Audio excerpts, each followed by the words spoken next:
գնահատականը այս որոշումների շարքին պարոն Ղազինյանի ձերբակալելու որոշմանը։ Դե որ ապօրինությունների շղթան շարունակվում է, դրանով ոչ մի կասկած չկա։ Այսօրվա իշխանությունները իրենց ռեպրեսիվ մեթոդները շարունակում են, բայց մի բան հաշվի չեն առնում։ Իրանք մտածում են, որ մեզ կվախեցնեն ձերբակալություններով, հետապնդումներով, ապօրինություններով, բայց դա հակառակ էֆեկտն է տալիս։ Մենք գիտենք, որ մենք ճիշտ ենք, մենք գիտենք, որ մեր պայքարը ճիշտ ուղու վրա է, եւ այս իրենց վախի մթնոլորտ ստեղծելը հակառակ էֆեկտ է տալիս։ Մեր թիմը կուռ է, մենք չենք վախենում կալանավորումներից եւ հետապնդումներից, մեր քաղաքականությունը Հայաստանի Հանրապետությունը ծառայելն է, ոչ թե այլ պետության շահ սպասարկելը, հետեւաբար մեր նպատակները ազնիվ են։ Դա կլինի մեր գործընկերը, մեր ընկերը Դավիթ Ղազինյան, թե այլ անձինք, ովքեր հիմա կալանավորված են կամ ապագայում կկալանավորվեն, ըստ երևույթին մեր աշխատանքն եւ մեր գործը շարունակվում է, այսպես։ ԿՀ-ի որոշումը է, ինչպես կմեկնաբանենք։ Դե, գիտեք, երբ որ մենք հաշվի ենք առնում, թե ով է ԿՀ նախագահը, գիտենք իր անցյալը, ԿՊ-ի ծերտ աֆիլացումը, նաև շեշտենք, որ ԿՊ հիմնադիր մարդ է հանդիսանում ԿՀ նախագահը, ու ակնհայտ էր, որ այդ մարդու որոշումները ըստ երևույթին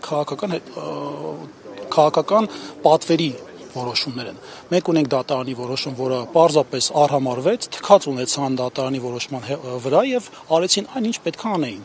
Ըստ երևույթին գողացան 60,000 ձայն, զրկեցին ԲՀԿ-ին խորհրդանում ներկա լինելուց, որը իհարկե մեծ խնդիրներ ստեղծում ԿՊ-ի համար, չնայած հիմա էլ խնդրեմ ունեն սահմանադրական մեծամասնություն չունենալու հանգամանքը եւ այսօրվա ազգային ժողովի հիստերիան եւ ճղճղան խոսակցությունները խոսում են, որ շեֆերը վերևից, ավելի վերևից ջղայն են Նիկոլ Փաշինյանի վրա եւ մեր այսօրվա պրոցեսները Հայաստանի Հանրապետությունում խոսում են դրա մասին, որ հստակ արձանագրում են դրա մասին, որ ԿՊ-ն էլ չի հաղթել։ ԿՊ-ն այս մակարդակում է կեղծիքների, ահաբեկման, ուղղորդումների, կեղծիքների եւ մնացած բոլոր ասպեկտները հաշվի առնելով չի հաղթել։ Սա իրենց համար տոտալ ձախողում է եւ խայտառակություն։ Իսկ ինչպիսի ակնկալիքներ ունեք այս դատական նիստից, ինչ եք կարծում, ինչ որոշում կկայացվի։ Գիտեք,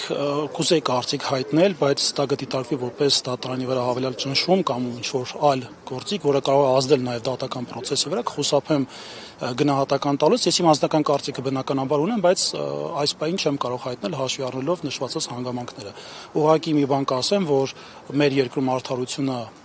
ոչ միայն խոսված եւ վիրավորված է, այլև նվազ կարգավիճակում է գտնվում եւ մենք մեր քաղաքական ուժը փոփոխությունների թիմը պետք է ոչ միայն արդարությունը վերականգնի, այլ հայ ժողովրդի պատիվն ու արժանապատվությունը, որը վերջին 8 տարում